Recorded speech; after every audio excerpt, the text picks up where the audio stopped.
नमस्कार, स्वागत है आपका इस खास शो मिडकैप मसाला में। आपके साथ मैं हूं अभिषेक सत्यव्रतम। बाजार ने अच्छी शुरुआत की थी, उसके बाद थोड़ी सी हमने उतार चढ़ाव देखे। निफ्टी बैंक की जो तेजी हो गई थी करीब 500 अंकों की हो गई थी, लेकिन अब पिछले 5 मिनटों में बाजार को फिर से एक झटका लगा है और निफ्टी बैंक की जो तेजी रह गई है वो रह गई है सिर्फ 200 अंकों की और निफ्टी अब आके लाल निशान में कर रहा है कारोबार फिर से 23,800 के आसपास है। अडानी शेयर आज पूरे दमखम के साथ दौड़ रहे हैं। इसके अलावा बैंकिंग का भी अच्छा सपोर्ट हमने देखा, लेकिन ऊपरी स्तरों से तेज सेल ऑफ है। 160 अंक ही रह गए हैं निफ्टी बैंक में। थोड़ी देर पहले मैं चेक कर रहा था, जहां निफ्टी बैंक के 12 शेयर मजबूत थे। इस वक्त अगर आप शेयरों को खंगालेंगे, टटोलेंगे, तो 12 में से 10 शेयरों में मजबूती तो है, लेकिन मजबूती धीरे धीरे करके हम देख रहे हैं कि ऊपरी स्तरों से प्रेशर आ रहा है। आईसीआईसीआई बैंक, एचडीएफसी बैंक में आधे से पौने % के आसपास की मजबूती आपको दिखेगी। एक्सिस बैंक के शेयर में भी तेजी है और इंडसइंड बैंक का शेयर करीब 1% आपको मजबूत दिखेगा। आप ये मार्केट ब्रेथ देखिए, इससे आपको समझ में आ जाएगा कि बाजार की स्थिति क्या है। इस वक्त 948 शेयर तेजी वाले हैं, करीब 1650 शेयर गिरावट वाले हैं और ये रेशियो आपको एफएनओ के शेयरों में भी दिखेगा। वहां पर भी हम देख रहे हैं कि गिरने वाले शेयरों की जो तादाद है वो ज्यादा है। 127 शेयर कमजोर हैं और 87 शेयर इस वक्त मजबूती के साथ कारोबार कर रहे हैं। तो बाजार में वोलेटिलिटी है। इस वोलेटिलिटी में आपके लिए मौके कहां पर बनेंगे? 3 घंटे का सत्र बाकी है, आपको क्या ट्रेड करना है थोड़ी देर में अपने एक्सपर्ट के माध्यम से आपके लिए वो भी हम लेकर आएंगे कि क्या इस लेवल पर एक तेजी का ट्रेड लेना है तब, जबकि बाजार में ऊपरी स्तरों से हम देख रहे हैं कि निफ्टी तकरीबन 350-400 अंक गंवा चुका है। पहले मिड कैप का मेगा एक्शन समझ लेते हैं 3 तस्वीरों के जरिए, उसके बाद एक्सपर्ट को जोड़ेंगे और आपके लिए एक एक करके हम राय भी लेकर आएंगे इंडेक्स पर और तमाम शेयरों पर भी। तो आज आप देखिए वोडाफोन आइडिया में तेजी है करीब 5% के आसपास की। 2 चीजें हुई हैं, एक तो उन्होंने अपना कुछ कर्ज चुकाकर गिरवी शेयर छुड़ाए हैं और दूसरा बैंक गारंटी से राहत मिली है डीओटी यानी कि डिपार्टमेंट ऑफ टेलीकॉम से, और इसके चलते शेयर में उत्साह आ रहा है। बेसिकली ट्रेडर्स एक्टिव हो रहे हैं। अदरवाइज आप देखें फंडामेंटली बहुत सी चीजें नहीं बदलती हैं, क्योंकि 2 लाख करोड़ रुपए के आसपास की देनदारी अभी भी है वोडाफोन आइडिया पर। जेएसडब्ल्यू एनर्जी ये शेयर भी आज दौड़ लगा रहा है और इनकी सब्सिडरी ने 12,468 करोड़ रुपए में आरी प्लेटफॉर्म O2 पावर को खरीदेगी। इनकी सब्सिडरी जेएसडब्ल्यू नियो, इसके चलते शेयर में तेजी है। इसके अलावा चोला फाइनेंस में हम देखने की तेजी है। दरअसल ब्रोकरेजेस के अपग्रेड के चलते भागा है चोला फाइनेंस और वहां पर भी मजबूती हम देख रहे हैं। जेपी मॉर्गन ने जो लक्ष्य दिया है 1550 का, बाई की रेटिंग के साथ है। और आज हम देख रहे हैं कि एनबीएफसीज में फाइनेंशियल्स में मजबूती है। लेकिन एक बार फिर से जरा निफ्टी बैंक को लेकर आइए, क्या हुआ पिछले 10 मिनट में? ऐसा क्या हुआ? मतलब ऐसी कोई खबर तो बुरी नहीं आई जो निफ्टी बैंक अपनी पूरी की पूरी तेजी को, बड़ी तेजी को सरेंडर कर दे। और खास तौर से अगर वो लोग जिन्होंने अभी थोड़ी देर पहले तेजी की पोजीशन ली होगी या ऊपर की कोई कॉल खरीदी होगी, तो उनके लिए बहुत बड़ा झटका लगा होगा निश्चित तौर पर, क्योंकि अब जो तेजी रह गई है निफ्टी बैंक की सिर्फ 96 अंकों की। लोअर लेवल से थोड़े से हम देखने की राह जरूर है, लेकिन आज का हाई है 51,579, यानी कि ऊपरी स्तरों से 500-550 अंक गंवा दी है निफ्टी बैंक ने। अपने एक्सपर्ट को जोड़ते हैं और स्वागत करेंगे। आज हमारे साथ हैं आपकी मदद करने के लिए, आपको गाइड करने के लिए, आपको कमाई की ट्रेड बताने के लिए शेयर खान के, मेरे एसेट शेयर खान के senior technical analyst Kunal Shah. Kunal ji, बहुत शुक्रिया आपका समय देने के लिए। स्वागत है आपके टेक्नो स्वदेश पर। स्ट्रेट अवे निफ्टी का 3 घंटे का ट्रेड लेंगे और आज निफ्टी का ही ट्रेड नहीं लेंगे बल्कि निफ्टी बैंक के बारे में भी आपसे व्यू लेंगे।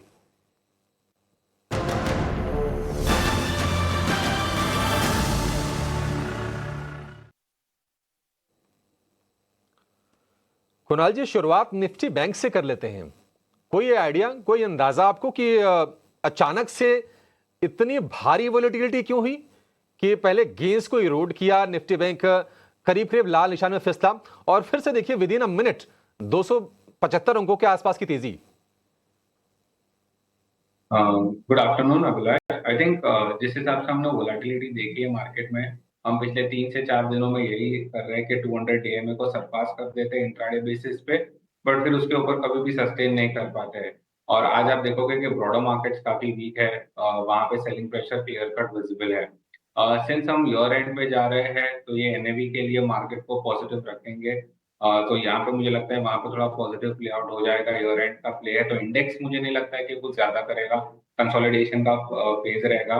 बट हेडलाइन इंडेक्स है, मिड कैप स्मॉल कैप्स है, वहां पे सेलिंग प्रेशर बरकरार रहेगा। सेक्टर वाइज रोटेशन है, सेक्टर में फार्मा अच्छा है तो फार्मा बुलिश साइड पे ही रहेगा।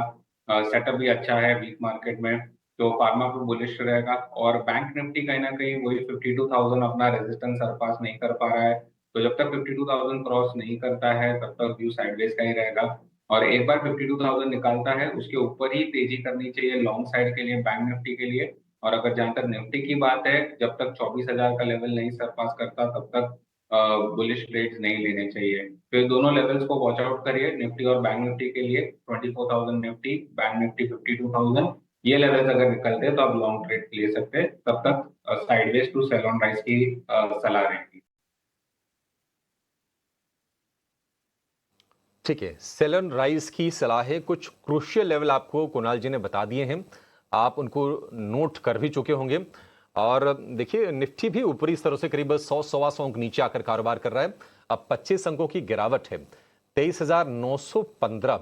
वहां से अगर आप जोड़ेंगे तो 135 अंक नीचे आकर निफ्टी कारोबार कर रहा है। और निफ्टी बैंक ने भी ऊपरी स्तरों से काफी ज्यादा पॉइंट्स गंवाए हैं। कुणाल जी ठीक है, इंडेक्स में तो चलिए वेट कर लेंगे, स्टॉक्स में आपके हिसाब से मौके कहां पर बन रहे हैं? जी, आई थिंक एक बाय और एक सेल आइडिया रहेगा। सेल आइडिया रहेगा डिफेंस स्पेस में से। आज हमने ट्रेडिंग सेशन में देखा है कि डिफेंस काफी वीक रहे हैं एंड यहाँ पे सेलिंग प्रेशर कंटिन्यू है। सो डिफेंस में एचएएल पे सेल की राह रहेगी। Lower top lower bottom formation अभी भी इंटैक्ट है स्टॉक में। स्ट्रक्चर काफी वीक हो चुका है, स्टॉक अपने 200 ईएमए के भी नीचे ट्रेड कर रहा है। सो यहाँ पे मुझे लगता है कि स्टॉक में 4,000 से लेके 3,900 तक के लेवल्स आ सकते हैं। सो एचएएल का जो जैन का फ्यूचर्स है वो आप सेल कर सकते हैं, 4186 के आसपास चल रहा है। 4,300 का आपको स्टॉप लॉस रखना है अपसाइड पे। 4,000 से लेके 3,900 तक के टारगेट्स रहेंगे लोअर एंड पे एचएएल में। दूसरा है वो है बाय साइड पे, जैसे हमने डिस्कस किया कि फार्मा या हेल्थ केयर काफी अच्छा लग रहा है, तो यहाँ पे बुलिश मोमेंटम कंटिन्यू रहेगा। वहां पे मेरा बाय रहेगा अपोलो हॉस्पिटल्स पे। स्टॉक में एक अच्छा खासा बेस बना दिया है, अब ब्रेकआउट के लिए रेडी हो चुका है स्टॉक। यहाँ से आज भी अच्छा खासा बाइंग मोमेंटम दिखा है स्टॉक में, तो मुझे लग रहा है यहाँ पे कंटिन्यू रहना चाहिए पॉजिटिव मोमेंटम। तो अपोलो हॉस्पिटल पे बाय की सलाह रहेगी। करंट लेवल्स पे 7,320 के आसपास चल रहा है, तो आप करंट लेवल पे ले सकते हो। स्टॉप लॉस रखना रहेगा 7,200 का, टारगेट रहेगा 7,500 से लेके 7,700 तक। ठीक है, एक बाई की रिकमेंडेशन आपके लिए और एक सेल की। देखिए हेल्थ केयर, हॉस्पिटल, फार्मा, ये जो थीम इनको कहा जाता है डिफेंसिव। बाजार में जब थोड़े से भी खतरे का आभास होता है ना, तो फिर यहाँ पर पोजीशनिंग शिफ्ट होती हुई दिखती है। आप कंप्लीटली आउट नहीं हो सकते बाजार से, तो आप सेफ जगह खोजते हैं। और सेफ्टी कहाँ मिलती है? वो इन स्टॉक्स में मिलती है। अपोलो हॉस्पिटल में देखिए आज हम तेजी देख भी रहे हैं 1% के आसपास की। 7,200 का स्टॉप लॉस आपको लगाना है, 7,500 7,700 के टारगेट के लिए आपको इसको ट्रेड करना है। और एचएल के जनवरी फ्यूचर्स में आपको बिकवाली की रणनीति है, यानी कि शॉर्ट करने की 4,000 और 3,900 रुपए के टारगेट के साथ 4,300 के स्टॉप लॉस के साथ आपको ये रणनीति सुझा रहे हैं कुणाल जी। ये दो ट्रेड हो गए। अब एक और ऐसे शेयर की बात करते हैं जहां पर आज हम एक्शन देख रहे हैं। हालांकि अगर आप प्रतिशत में देखेंगे तो एक्शन आपको ज्यादा दिखेगा, रुपए में देखेंगे तो कम दिखेगा। वो शेयर है वोडाफोन आइडिया का। दरअसल कंपनी ने 11,650 करोड़ रुपए का कर्ज चुकाया है और बैंक गारंटी को लेकर भी टेलीकॉम विभाग से एक राहत मिली है। ये राहत क्या है, डिटेल्स क्या है, जरा समझ लेते हैं हमारे सहयोगी जिन्हें नागर हमारे साथ जुड़ गए हैं। जिन्हें शेयर में तेजी तो है 4-4.5% के आसपास की। बताइए क्या खबर है, क्या डिटेल्स हैं आपके पास? बिल्कुल वोडाफोन आइडिया फोकस में रहेगा। पहले जो एक बड़ा रिलीफ देखने मिल रहा है। डिपार्टमेंट ऑफ टेलीकम्युनिकेशंस ने है जो एक बैंक गारंटी थी, रिक्वायरमेंट थी, उसको कम्प्लीटली वेव्ड ऑफ कर दिया है। अगर हम बैंक गारंटीज़ की रिक्वायरमेंट देखें तो वो सबमिट करनी थी जो भी ऑक्शंस हुए थे 2021 के पहले के, उसको लेकर। और जो भी बैंक गारंटीज़ है करीब 24,800 करोड़ रुपए की बैंक गारंटीज थी जो वोडाफोन आइडिया के तरफ से रिक्वायर थी। तो ये जो सारी बैंक गारंटीज इसको कम्प्लीटली वेव्ड ऑफ कर दिया है। 2012 2014-16 और 21 में ऑक्शंस में जो कंपनी ने एक्वायर किए थे स्पेक्ट्रम, उसका bank guarantee completely waived of किया है। हालांकि एक वन टाइम पेमेंट कंपनी को करना पड़ेगा, जो 2015 के ऑक्शन में हुआ था उसके लिए एक पेमेंट करना पड़ेगा। और ये वेव ऑफ जो किया है बैंक गारंटी सिर्फ वोडाफोन आइडिया के लिए नहीं है, याद रखिएगा, भारती एयरटेल और रिलायंस ये दोनों के लिए भी लागू होगा। इसके अलावा एक दूसरी जो ट्रिगर है कंपनी के लिए जहाँ पे फोकस में रहेगा वो है पेरेंट कंपनी ने अपने जो प्लेज है उसको रिलीज़ किया है। वोडाफोन ग्रुप ने करीब 11,650 करोड़ के जो अपने ड्यूज थे, कर्ज थे, उसको रिलीज़ किया है। उनके जो प्लेज शेयर्स थे वोडाफोन आइडिया में, उसको कंपनी ने रिलीज़ किया है। एज ऑफ अगर हम जून 30 देखें 2024 Q1 की बात करेंगे FY25, तो जो पेमेंट कमिटमेंट थी गवर्नमेंट को लेकर वो थी करीब 2,09,520 करोड़ के लेके। और इसके अंदर जो 1,39,200 करोड़ एक पोस्टपोन्ड स्पेक्ट्रम पेमेंट इंक्लूडेड था और एक AGR डेट था जो करीब 70,320 करोड़ का था। इसके अलावा अगर हम टोटल शेयर होल्डिंग पैटर्न देखें अभी कंपनी का, तो वोडाफोन ग्रुप करीब 22.56% स्टेक होल्ड करता है। वहीं आदित्य बिरला ग्रुप की बात करें तो वो करीब 14.76% होल्ड करता है। और अगर हम गवर्नमेंट की बात करें तो करीब 23.15% होल्ड करता है। इसके अलावा आगे जाकर अभी और कंपनी के लिए क्या पॉजिटिव ट्रिगर हो सकते हैं, तो पहला तो होगा आरपू और टैरिफ हाइक, यहाँ पे एक इंक्रीज जो भी देखने मिलेगी वो एक पॉजिटिव ट्रिगर बन के आएगा। इसके अलावा कंपनी का ज़्यादा केपेक्स 4G और 5G सेगमेंट में अगर हमें दिखेगा वो एक बड़ा ट्रिगर निकल कर आएगा। और चौथा जो बचा हुआ डेट है उसका रीपेमेंट कंपनी कैसे करती है, एक बड़ा ट्रिगर निकल कर आएगा। इसके अलावा अभी हम शेयर प्राइस की तरफ देख ले कि क्या चेंजेस नज़र आए, तो जो 2024 हाइज है वहाँ से अभी भी 61% शेयर प्राइस नीचे है। वहीं 6 मंथ प्राइस चेंज की बात करें तो 57% का चेंज देखने मिला है। और नवंबर का लो जो बना था वहाँ से अगर देखें तो 13% का रिकवरी हमें देखने मिला है। ठीक है, जिन्हें बहुत शुक्रिया। तो वोडाफोन के लिए कुछ पॉजिटिव चीज़ें हैं और इसके अलावा बाकी जो चीज़ें हैं ना उम्मीदों पर टिकी हैं कि आगे कुछ चीज़ें अच्छी होती हैं तो फिर शेयर होल्डर्स के लिए वैल्यू बनेगी, कंपनी की सेहत भी सुधरेगी। लेकिन वो भविष्य में है और उस पर कंपनी कितनी गंभीर है, कितनी काम कर रही है, ये आंकड़े में ये चीज़ें पता चलती है। दिक्कतें हैं, मतलब कुल मिला जुला के 2 लाख करोड़ रुपए के आसपास की देनदारी है। 5G को लेकर अगर वो स्पीड अप करते हैं चीज़ें, अगर कस्टमर्स को फिर से अक्वायर करना वो शुरू करते हैं, अपने ग्राहकों को बढ़ाना, तब जाके चीज़ें साथ बेहतर होंगी, अदरवाइज तो मामला ढीला ही है। वोडाफोन आइडिया, कुणाल जी, उम्मीद जैसी थी कि पॉजिटिव खबर है, शेयर ऊपर खुलेगा, शेयर ऊपर खुला और हमने थोड़ा देखा कि और ऊपर गया। 7.99 आज का हाई है, लेकिन वहां से फिर से थोड़ी सी स्लाइड हमने देखी है इंट्राडे में। वोडाफोन आइडिया क्या कोई कन्विक्शन है इस शेयर पर आपका? कोई ट्रेड लेना चाहिए? मान लीजिए कि मैं अगर अपना नजरिया पूरी सीरीज भर का भी रख लूं, क्या इतना मुझे व्यू लेके चलना चाहिए या फिर अवॉइड कर दे वोडाफोन आइडिया को? I think short term trading के पर्सपेक्टिव से देखना चाहिए वोडाफोन आइडिया को। अब आज के ट्रेडिंग सेशन में क्या हुआ है, पॉजिटिव न्यूज पे खुला है, बट आज का ओपन और हाई सेम है स्टॉक के लिए। सो अगर स्टॉक आज का हाई है वो निकाल देता है तो एक ट्रेड बन जाता है, क्योंकि ये कंफर्म करेगा कि वो अपने 20 डे मूविंग एवरेज को भी सरपास कर देगा। सो क्लियर कट थोड़ा बाइंग मोमेंटम आएगा। सो मेरा एक कंडीशनल बाय रहेगा अगर आज का हाई निकालता है, जो कि हायर एंड पे 7.8 7.9 के आसपास है। वो हाई अगर निकलता है तो आप ट्रेड ले सकते हैं हायर एंड पे वोडाफोन आइडिया पे। 8 के आसपास है, तो अगर 8 का लेवल निकलता है तो आप बाय करिए। फिर आपका रिस्क जो रहेगा डाउन साइड पे, आपको जो स्टॉप लॉस रखना रहेगा वो है 7.4 का, तो आपका रिस्क काफी छोटा है। और हायर एंड पे स्टॉक अपने प्रीवियस स्विंग हाई को टेस्ट करने जा सकता है, जो करीब 9 से 10 रुपए के आसपास है। सो अगर 8 का लेवल निकालता है तो आप बाय करिए, 7.4 का स्टॉप लॉस रखिए। एटलीस्ट 9 से लेकर 10 तक के टारगेट्स आने चाहिए short term basis. Short term में 9 से 10 तक के टारगेट्स आ सकते हैं, लेकिन स्टॉप लॉस को बहुत ही स्ट्रिक्टली फॉलो कीजिएगा वोडाफोन आइडिया के केस में। एक ऑप्शन का ट्रेड बढ़िया समझ लेते हैं ऑप्शंस के चैंपियन के जरिए।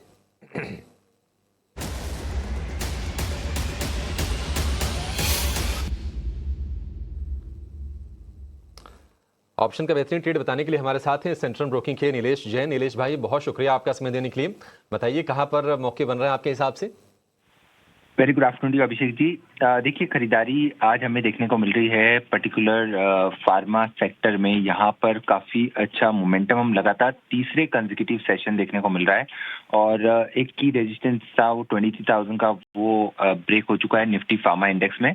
तो overall pharma stocks as a whole अच्छे लग रहे हैं। उसी स्पेस में से सिप्ला एक पर्टिकुलर काउंटर है जहाँ पे एक बेहतरीन फॉलिंग ट्रेंड लाइन का ब्रेकआउट हमें आता हुआ नजर आ रहा है। साथ ही साथ ओआई बिल्डअप भी हो रहे हैं, तो लॉन्ग बिल्डअप यहाँ पे देखने को मिल रहा है। तो यहाँ पे एक मोमेंटम हम एक्सपेक्ट करके चल रहे हैं टुवर्ड्स द लेवल्स ऑफ 1550 से लेके 1570 तक का। तो इस मूव को प्ले करने के लिए कॉल ऑप्शन 1520 का लेके चल सकते हैं, जो 39 से 40 के रेंज में खरीदने की सलाह होगी। स्टॉप लॉस 29 का रखना होगा। पहला टारगेट 52 एंड सेकंड टारगेट 65 का होगा। इसका लॉट साइज 325 का है, इसीलिए in term of rupees approximate risk यहाँ पे 3,500 के हैं एंड अप्रोक्सीमेट रिवॉर्ड पर लॉट 8,100 तक का बनता हुआ नजर आ सकता है। तो ओवरऑल सिप्ला में हम यहाँ पे तेजी करने की सलाह दे रहे हैं। 1520 का कॉल ऑप्शन लॉन्ग करने की सलाह होगी। एक बार रिपीट कर देता हूं कि सिप्ला की ना 1520 वाली ही कॉल खरीदनी है। इस भाव के आसपास ही आपको ये शेयर दिखेगा। 39 से 40 रुपए के बीच में कॉल मिल जाएगी। स्टॉप लॉस लगाना है आपको 29 रुपए का, टारगेट 52 रुपये और 65 रुपये का। और इसमें जो अधिकतम मुनाफा होगा 8,100 रुपये का और जो अधिकतम नुकसान होगा वो होगा 3,500 रुपये का। तो रिस्क रिवॉर्ड रेशो के लिहाज से ये ठीक है स्ट्रेटजी सिप्ला में।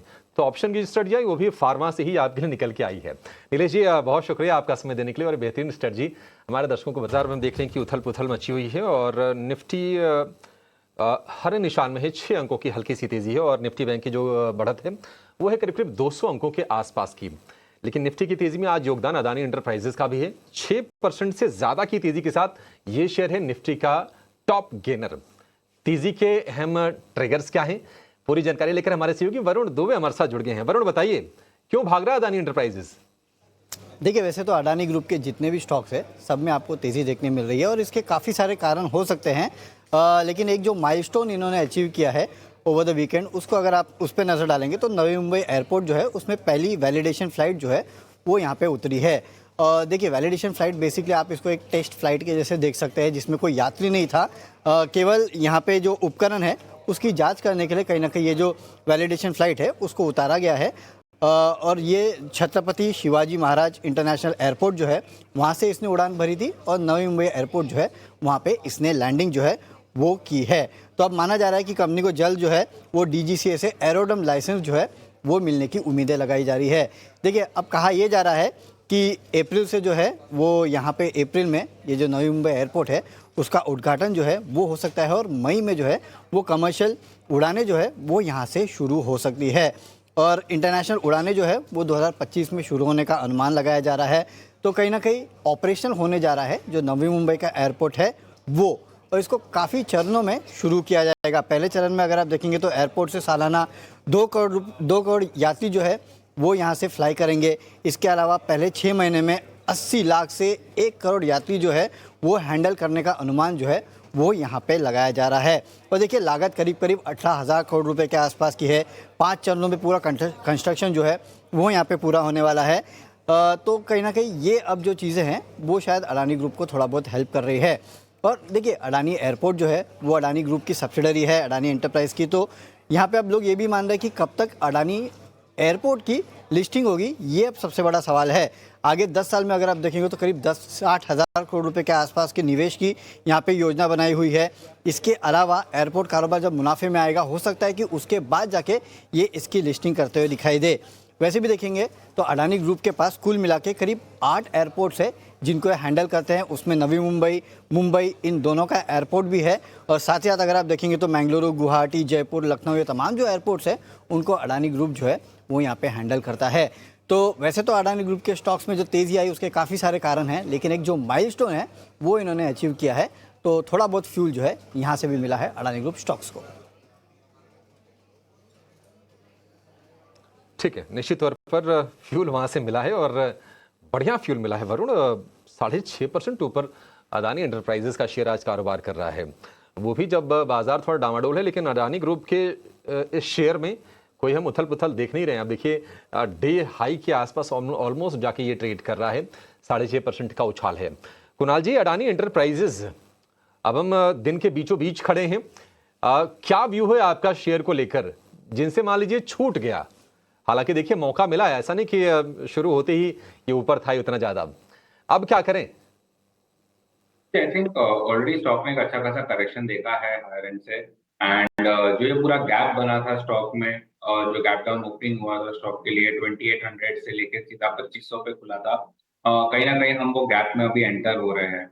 हमने पूरा कंसोलिडेशन का फेज देखा डाउनवर्ड साइड पे। आज के ट्रेडिंग सेशन में हमने वॉल्यूम देखे स्टॉक में, तो यहाँ से एटलीस्ट एक पुल बैक आना चाहिए। जरूरी है कि स्टॉक आज एटलीस्ट ये जो रेजिस्टेंस है स्टॉक को 2535 का, उसके ऊपर क्लोजिंग दे। फिलहाल उसके ऊपर ही ट्रेड कर रहा है। अगर इसके ऊपर क्लोज करता है तो एक कंफर्मेशन आ जाएगा कि मोमेंटम स्ट्रॉन्ग बन चुका है, और वहां से जो पुल बैक रैली रहेगी वो स्टॉक को 2750 तक लेके जा सकती है। तो व्यू बुलिश है। करंटली जो लोअर एंड पे अभी सपोर्ट बन गया है स्टॉक का वो है 2490 का। तो जब तक 24990 नहीं तोड़ता है तब तक व्यू बुलिश है। ठीक है, 2490 के ऊपर बुलिश स्टैंस है अडानी एंटरप्राइजेस को लेकर। बढ़िया है, चलिए एक काम करते हैं कि निवेश वाला शेयर जान लेते हैं मिड कैप के महारथी सेगमेंट में।